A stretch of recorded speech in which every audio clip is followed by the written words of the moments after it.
आदिवासी इकट्ठा होने का मुद्दे कारण है विश्व आदिवासी दिवस।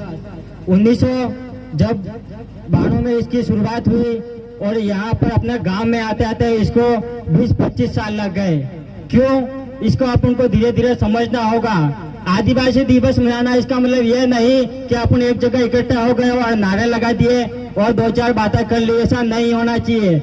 हमको आदिवासियों के हक, अधिकार, मूल अस्तित्व और भिन्न अस्तित्व की बातों को समझना होगा। हमें जो ये भीड़ है, ये जो इकट्ठे हुए हैं, जो किसी पार्टी राजनीति कहीं से भी आए हुए हैं, तो जो आदिवासी समाज के नाम से लोग आज इकट्ठे हुए हैं, इस भीड़ का, इस समूह का किस तरह से अपन आदिवासी हक अधिकार के लिए उपयोग करना चाहिए, इस चीज को समझना होगा। हम छोटी छोटी बातों पे, छोटे छोटे जो मुद्दे होते हैं उनमें मतभेद लेके आपसी मनमुटाव से अलग हो जाते हैं कि फलाना भी हो जाए, फलाना हो जाए। जब आदिवासी पर अत्याचार होते हैं, जब हक अधिकार की बात आती है, हम हमेशा क्या होते हैं, अलग अलग हो जाते हैं कि फलाना हाथी है, ये फलाना पार्टी नो है, ये फलाना संगठन नो है। पर हमको एक चीज समझनी होगी, हमारा जो मूल बीज है, जो मूल अस्तित्व है, वो भील है।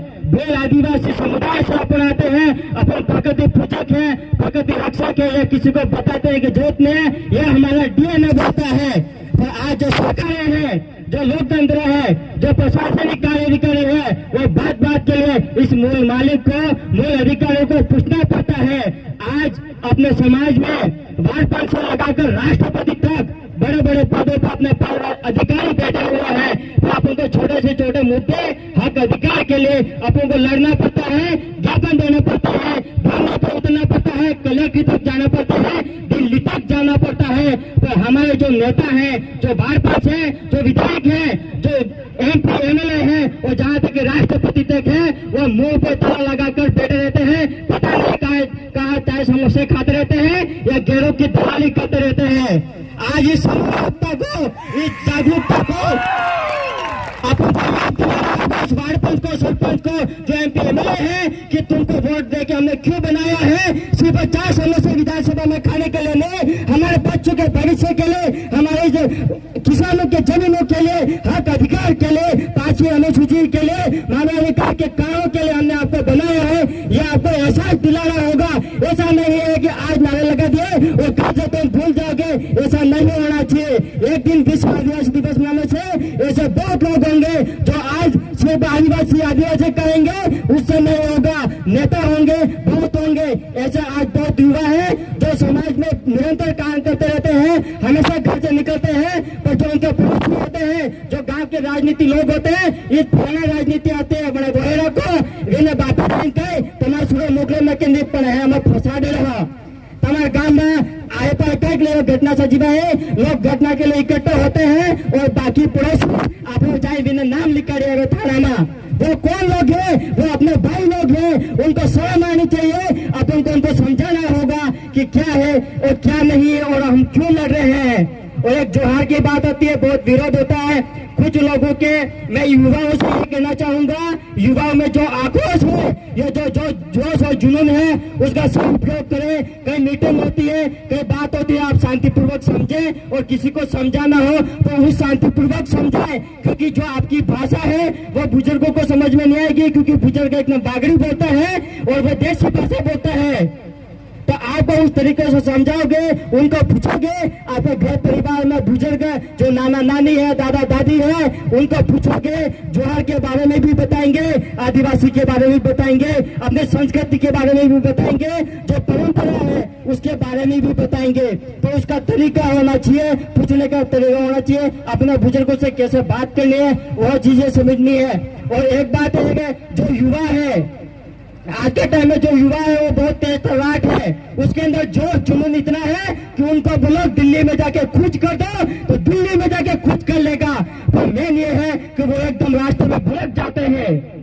करो कहीं कहता मैं एकदम बहकाई जी, तो अपन किसी की बातों में नहीं आ रहा है, किसी की दूसरी की बातों में समझ नहीं आना चाहिए। अपने वडील है, अपने जो बुजुर्ग है, उनका मार्गदर्शन जो करते रहते हैं उन्हीं पर ध्यान चलना चाहिए, क्योंकि दूसरे लोग हैं तमें उल्टू लाकड़ो हवड़ावे न गेरा गेरा में लड़ाई करा दी, लड़ाई कर दी। लड़ाई केम सारे 5 साल बाद राजनीति आवे, सरपंच वड़पंच ना सुना भाई काको अनियारी जाए तो कांग्रेस में है, पहला जाए पिलारे काको ने 5 साल तक भी अवड़ा जाए गेरे कुछ है, आगो कुछ है। तो आपको यह चीज भूलनी होगी, राजनीति 5 दिन में आती है और 5 साल तक आपको एक जागरण पे बैठना है, चाहे करियावर हो चाहे कुछ शादी हो, आप एक समाज में एक साथ बैठते हैं। तो समाज के काम के लिए आप यूँ भूल जाते हैं कि कांग्रेस बीजेपी है, वो आपको कब क्या देते हैं, कुछ नहीं देते हैं। आज पढ़ने वाले युवा समझते हैं कि आरक्षण के नाम से कितना घोटाला होता है।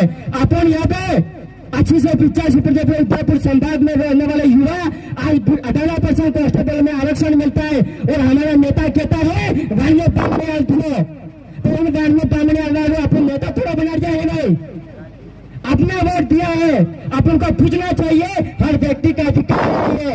ऐसा नहीं है कि हम नहीं पूछेंगे, अपनी जनता की ये गलती है, अपन पूछते नहीं है। 5 साल तक वोट आइए, आज 5 साल तक पूछवा नहीं जाओ, अपन को पूछना चाहिए। बाढ़पन से लगाकर देश में अगर गांव का विकास और बाढ़पन करेगा, बाढ़पन से लगाकर हर व्यक्ति का हाथ होता है।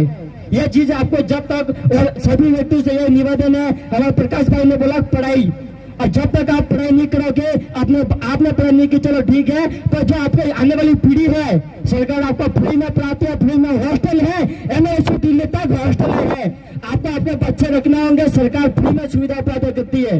और आप दिल्ली में पंचायत में वार्डपन से सवाल वही व्यक्ति कर पाएगा जो पढ़ा लिखा है, जो उसको जानकारी है। नहीं जानकारी में तमें गन्ने पर एकारी कर दी, बुजुर्ग लोग जाते हैं उनको पता है, एक राशन कार्ड करने के लिए 10 बार चक्कर लगाना पड़ता है, पर एक पढ़ा लिखा व्यक्ति जाएगा 10 मिनट में काम हो जाएगा। इसलिए अपने युवाओं को, अपने भाई बहन को इसलिए पढ़ाना जरूरी है, क्योंकि पढ़ाओगे तो वो बोलेगा आज